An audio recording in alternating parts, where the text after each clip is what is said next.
P, है ना। और यहाँ से पी इज इक्वल टू कितना हो जाएगा, H by lambda. H by 2 pi by lambda के से रिलेट कर दो इसको, लैम्डा इज इक्वल टू क्या हो जाएगा 2 पाई बाई के, और ये हो गया एच क्रॉस के। यहाँ से आया, देखो लैम्डा इज इक्वल टू क्या होता है एच अपॉन पी, तो पी इज इक्वल टू क्या हो जाएगा एच बाई लैम्डा, ठीक है। और लैम्डा इज इक्वल टू कितना होता है यहाँ से 2 पाई बाई के, तो एच अपॉन 2 पाई को क्या लिख सकते हैं एच क्रॉस के।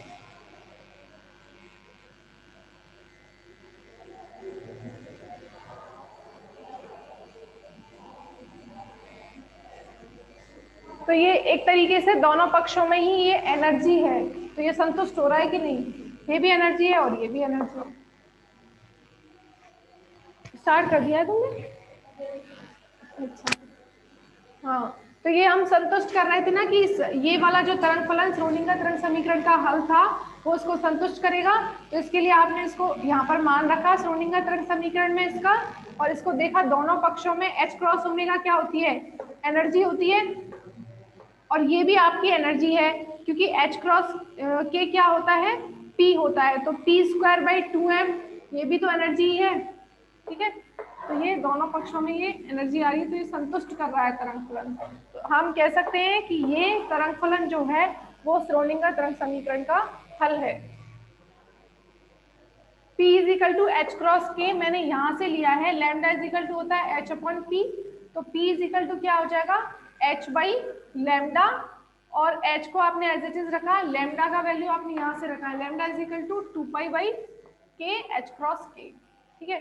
तो आपको एग्जाम में इसको प्रूव करने की जरूरत नहीं है, सिर्फ आपको श्रोडिंगर तरंग समीकरण 5 तक निकालना है और उसके बाद लिखना है ये समीकरण 5 का हल ये है जो उसको संतुष्ट करेगा। ये मैंने आपको बस प्रूव करवाया कि कैसे संतुष्ट कर रहा है, वो आपको लिखने की जरूरत नहीं है। अब जैसे आपने पढ़ा है एक बिंदीय श्रोडिंगर तरंग समीकरण, अब आप निकाल सकते हैं ना त्रिबिंदीय श्रोडिंगर समीकरण, जहां पे आपको सिर्फ साई एक्स टी को लिखना है साई आर टी, और संवेग संकारक को लिखना है आयोटा एच क्रॉस डेल। त्रिविमीय श्रोडिंगर तरंग समीकरण,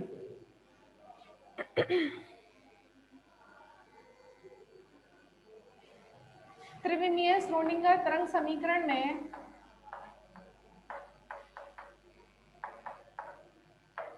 तरंग फलन साई एक्स टी के स्थान पर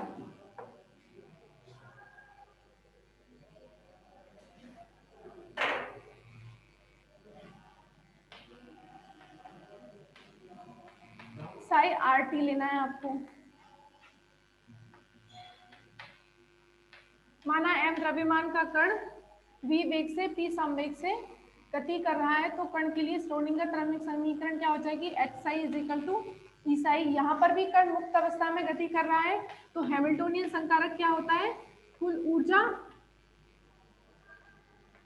तो उसको क्या लिख सकते हैं आप kinetic energy plus potential energy, और पोटेंशियल एनर्जी क्या हो जाएगी 0 हो जाएगी, तो H इज इक्वल टू क्या आएगा आपका p स्क्वायर बाई 2m। समीकरण 1 ये आपकी समीकरण 2, तो समीकरण 2 में मान रखने पर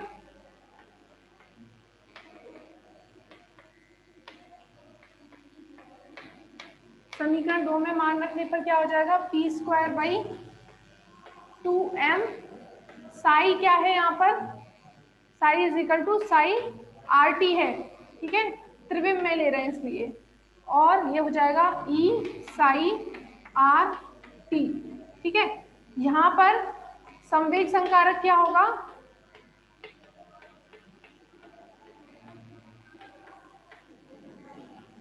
पी कैप कितना हो जाएगा minus iota H cross del, ठीक है, minus iota H cross del, तो डेल ऑपरेटर होगा यहाँ पर जिसमें तीनों आएंगे del by del x, del by del y and del by del z, और ऊर्जा संकारक तो आपका वही रहेगा।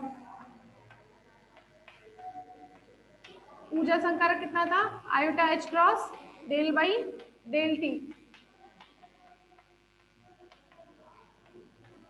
दोनों मान समीकरण 3 में रख दो आप।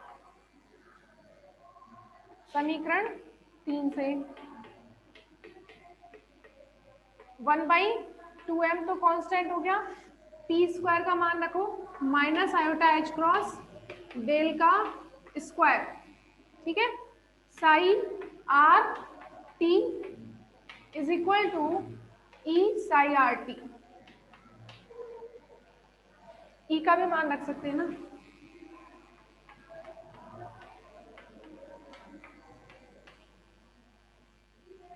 अब देखो यहाँ पर स्क्वायर कर दो, माइनस का स्क्वायर प्लस हो जाएगा आयोटा स्क्वायर का माइनस एच क्रॉस स्क्वायर, तो ये minus h cross square by 2m del square, del square मतलब लाप्लासियन ऑपरेटर है ये, psi are t iota H cross del by del T psi R T.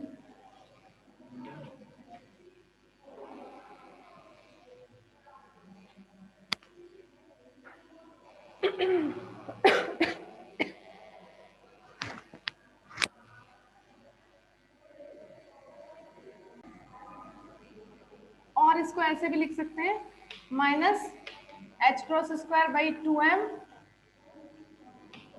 Del square operator, Laplacian operator क्या होता है, del square by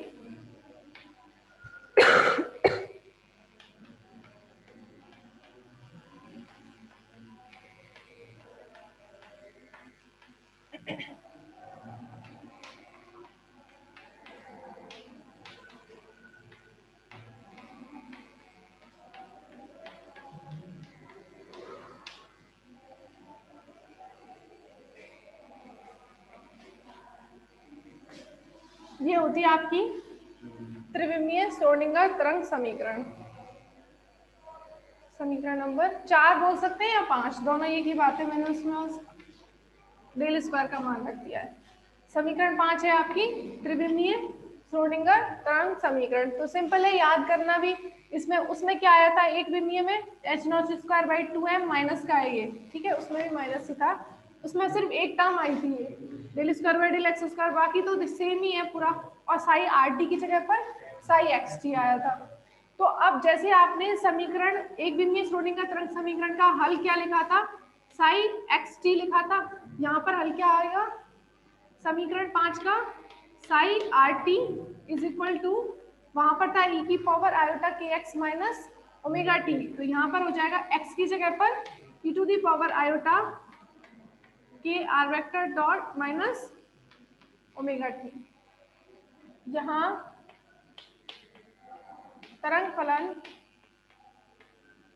psi R T A E to the power iota K R minus omega T त्रिविमीय Schrodinger तरंग समीकरण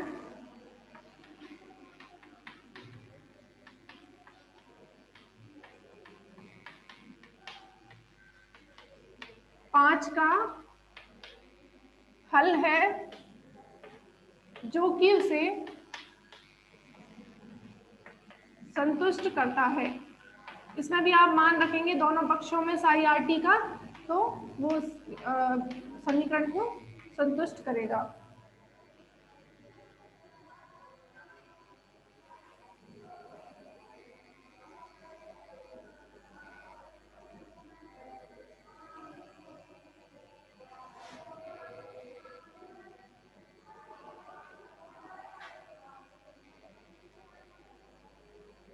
अब यहां तक आपने ये लिया था कि कण आपका मुक्त अवस्था में है, जिसके लिए आपने स्थितिज ऊर्जा को शून्य लिया था।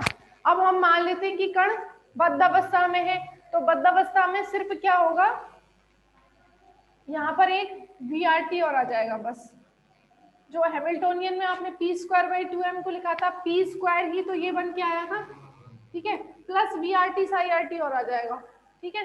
तो उसके लिए मैं दोबारा एक और चीज लिखवा, दोबारा सब कुछ लिखाने की बजाय ऐसे लिखा देती हूँ, काल अनाश्रित एवं काल आश्रित में वहां बता दूंगी, मिटा दूंगी, लिख लिया था पूरा।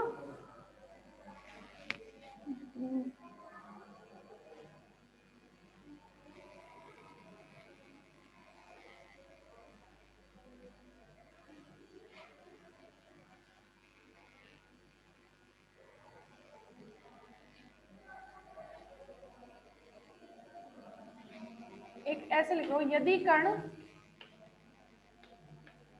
बद्ध अवस्था में है,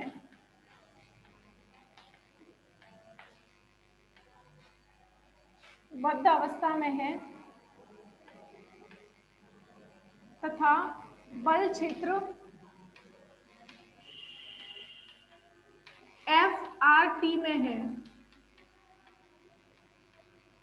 ठीक है, तो वो जब एक बल क्षेत्र में आ गया तो उसकी स्थितिज ऊर्जा F इजिकल टू क्या होती है, माइनस डेल्टा V होती है ना, तो उसकी स्थितिज ऊर्जा क्या होगी, तो कण की स्थितिज ऊर्जा V इक्वल टू हमने मान ली VRT, ठीक है। तो श्रोडिंगर तरंग समीकरण,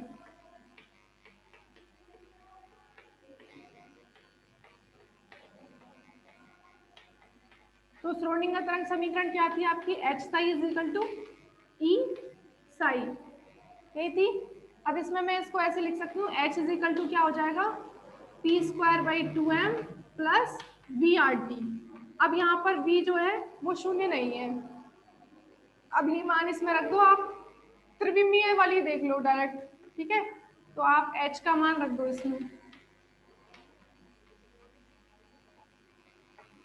P square by 2m plus VRT psi RT is equal to E psi RT, ठीक है, ऐसे लिख सकते हैं। P का मान क्या था, iota H cross del minus iota H cross del बताया था by 2m plus VRT psi RT is equal to E का मान भी रख दो, iota H cross del by del T psi RT, ठीक है। तो सिंपल आप इसका ये लिख सकते हैं, minus H cross square by 2m del square plus VRT psi RT, ठीक है, is equal to iota H cross del by del T psi RT। आप इसको ऐसे भी लिख सकते हैं, यहाँ पर काल आश्रित श्रोडिंगर तरंग समीकरण हेडिंग में यदि लिखना चाहें तो,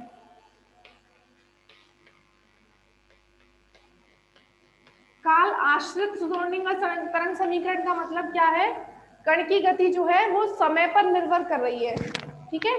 काल आश्रित इसलिए बोला है क्योंकि आप यहाँ पर t समय को भी लेके चल रहे हैं, कण की स्थिति जो है वो समय पर निर्भर कर रही है, ये हो गई आपकी काल आश्रित श्रोडिंगर तरंग समीकरण, और वो भी कैसी है, त्रिविमीय।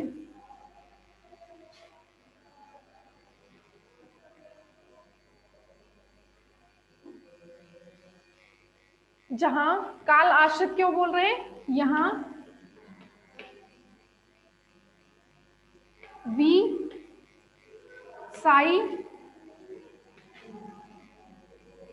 स्थिति व समय दोनों के फलन है,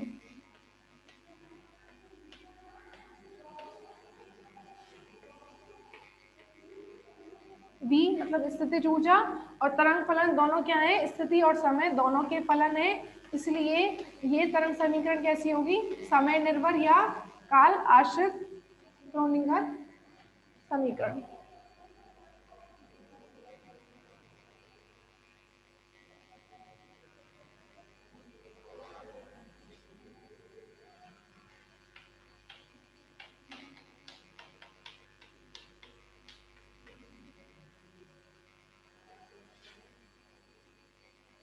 काल अनाश्रित में क्या होगा कि जो साई है वो केवल साई आर पर ही निर्भर करेगा, टी पर निर्भर नहीं करेगा, तो ऐसी श्रोडिंगर समीकरण जो समय पर निर्भर नहीं करेगी वो क्या कहलाएगी, काल अनाश्रित श्रोडिंगर तरंग समीकरण।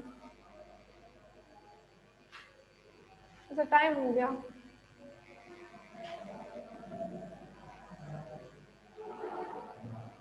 काल अनाश्रित कल करवा देंगे, काल अनाश्रित श्रोडिंगर तरंग समीकरण।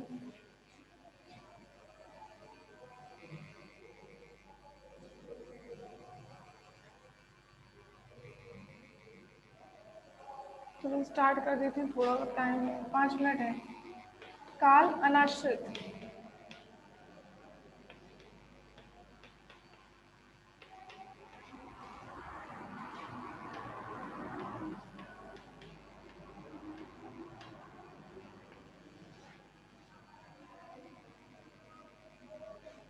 इस समीकरण के लिए स्थितिज ऊर्जा क्या हो जाएगी?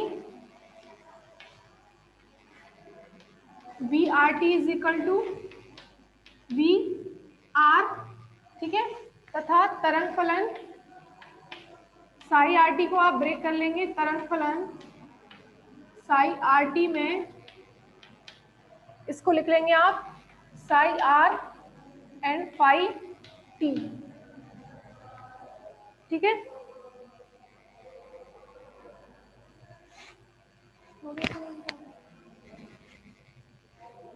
सो कल करवा देंगे। चलो आप क्या करना है, इसमें इसमें मान रख देना इसका, साई आर टी का तो साई आर, फाई टी इसमें मान रख देना, और बी आर टी की जगह पर बी आर लिखना है बस, ठीक है। बंद कर दो।